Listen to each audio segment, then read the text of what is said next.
नमस्कार साथियों। तो जैसा कि आप देख रहे हैं बोर्ड पर मेंशन है कि हमें जो दे रखा है वो नो सूनर देन का प्रयोग करना है। अब हम जानते हैं कि हमारा एग्जाम जस्ट कल ही है, तो उसके लिए कुछ शॉर्ट थोड़े थोड़े से हमने कंजंक्शन तैयार कर रखे हैं ताकि आपको आसानी से बन जाए आपके पेपर में। तो ज़्यादा देरी ना करते हुए सीधा हम स्टार्ट करेंगे। तो नो सूनर देन का प्रयोग करना है। आपको एक वाक्य रहेगा, ऐसे दो वाक्य रहेंगे। उसमें लिखा होगा कि भाई as soon as he closed his eyes, एक वाक्य रहा। दूसरा वाक्य होगा द टेलीफोन रैंग। ठीक है, तो हमें क्या करना है, इसमें नो सूनर देन का प्रयोग करना है।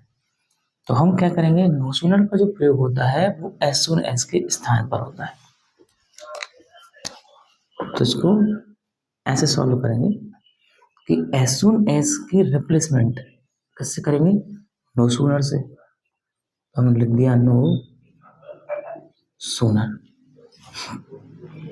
अब जैसे ही नो सूनर लगा दिया, ये हमें एक बात ध्यान रखना है कि नो सूनर अपने बाद हमेशा ही हेल्पिंग वर्ब लेता है। बिना हेल्पिंग वर्ब के नो सूनर कभी भी नहीं लिखा जाता। मतलब नो सूनर के जस्ट बाद आपको हेल्पिंग वर्ब ही लिखना है। अब हेल्पिंग वर्ब किस टेंस में उठाओगे, तो आपका जो आगे का जो सेंटेंस है ये डिसाइड करेगा आपको कि कौन सी हेल्पिंग वर्ब आनी है। तो देखा हमने ही क्लोज्ड हिज आइज, आप इस टेंस को पहचान पा रहे होंगे। तो ये जो है वो पास्ट सिंपल में है, क्योंकि हमने देखा कि ही सब्जेक्ट हो गया। क्लोज का सेकंड फॉर्म लगा है क्लोज्ड, और हम जानते हैं कि पास्ट सिंपल का आपने पढ़ा होगा, सब्जेक्ट प्लस वर्ब का सेकंड फॉर्म प्लस ऑब्जेक्ट, ये होता है। तो ये पास्ट सिंपल में है। अब पास्ट सिंपल की हेल्पिंग वर्ब क्या होती है, तो हम जानते हैं कि नेगेटिव इंटरोगेटिव बनाने के लिए डिड का प्रयोग किया जाता है। तो बस आपको ये ध्यान रखना है कि नो सूनर जो है, नो सूनर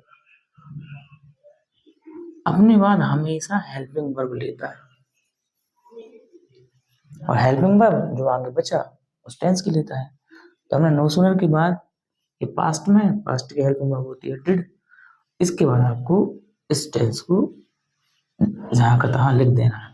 बस एक बात ये याद रखनी है कि यदि किसी सेंटेंस में एक बार सेकंड फॉर्म का यूज हो जाए तो अगली बार सेकंड फॉर्म हो उसको फर्स्ट फॉर्म में लिख देना।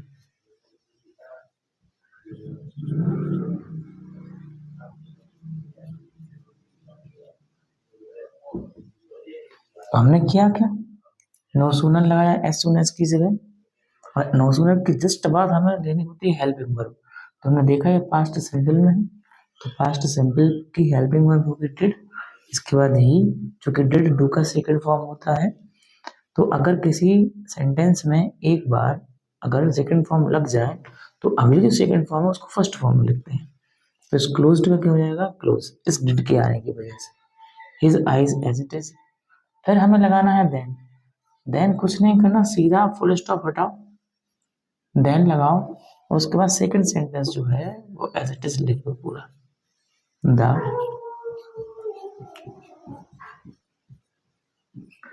Telephone RNG rank.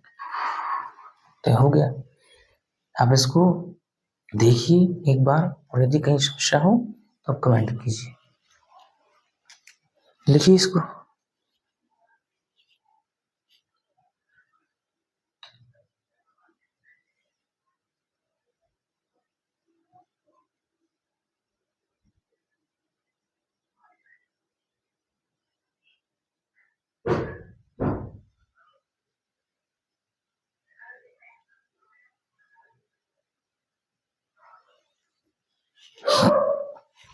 तो आपने लिख लिया होगा। हम एक एग्जाम्पल और लेते हैं। ये पहला हो गया, दूसरा लिखते हैं। He gets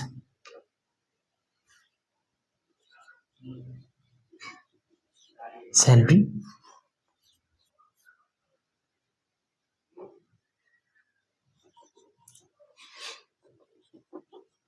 he starts he gets salary he starts SPEN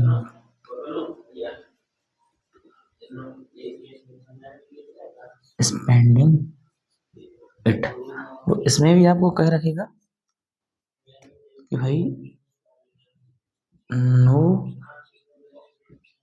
sooner than, इसमें भी नो सूनर देन का प्रयोग करना है। तो देखते हैं, तो हम जानते हैं अब नो सूनर का जो प्रयोग होता है वो एज सून एज के स्थान पर होता है।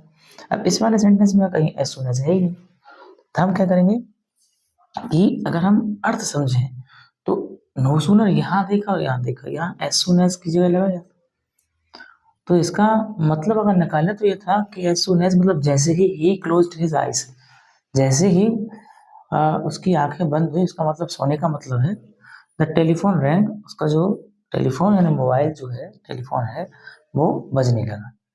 तो ऐसे ही अगर हम इसमें बिठाएं तो देखो नो सूनर जैसे ही वैसे ही का जो साउंड है वो देता है। तो ही गेट्स सैलरी में देखें तो इसका मतलब ये रहा कि उसे सैलरी मिली या प्राप्त हुई, ही स्टार्ट स्पेंडिंग इट, उसने खर्च करना शुरू कर दिया। तो इसका मतलब ये हुआ, हम इसको ऐसे बनाएंगे कि जैसे ही उसे सैलरी मिलना शुरू हुई वैसे ही उसने खर्च करना शुरू कर दिया। तो जो नो सूनर है वो इस वाले सेंटेंस के पहले लगेगा। और एक बात और आपको याद रखना है कि नो सूनर जो है वो हमेशा सबसे आगे लिखा जाता है, मतलब सब्जेक्ट बनता है। तो नो सूनर लिख दिया हमने, इस टेंस में हमें या सॉरी इस सेंटेंस में हमें क्या लगाना है, नो सूनर लगाना है। तो इसकी हेल्पिंग वर्ब, क्योंकि हम आपको बता चुके कि नो सूनर की जस्ट बात क्या लगती है, हेल्पिंग वर्ब। तो नो सूनर लिख लिया। अब इसके बाद इसमें देखो ये कौन सा टेंस है, तो आपको दिख रहा होगा एस लगा है, सब्जेक्ट है, वर्ब में एस ई एस होता है, तो होता है कौन सा, प्रेजेंट सिंपल। तो प्रेजेंट सिंपल की जो हेल्पिंग वर्ब होगी वो होगी डज, डज लगा दिए हम।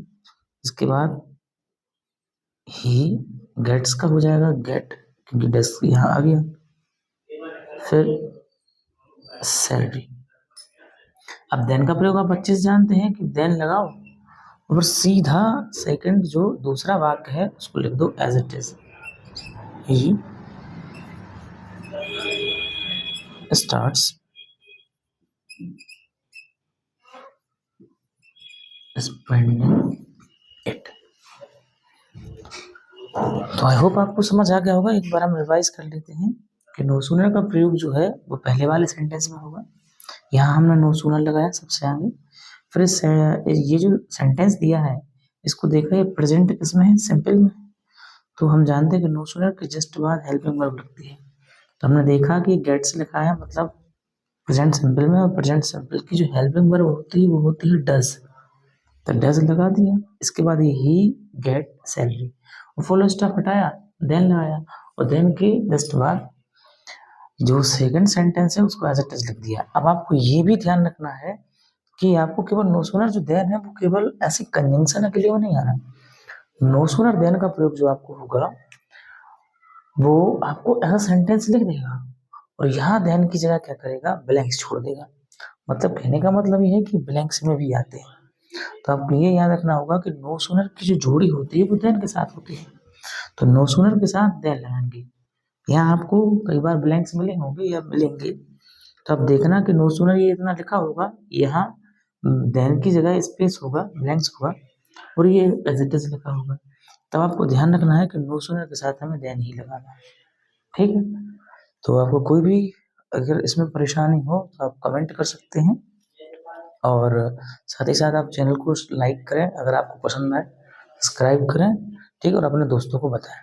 आप इसको नोट कीजिए।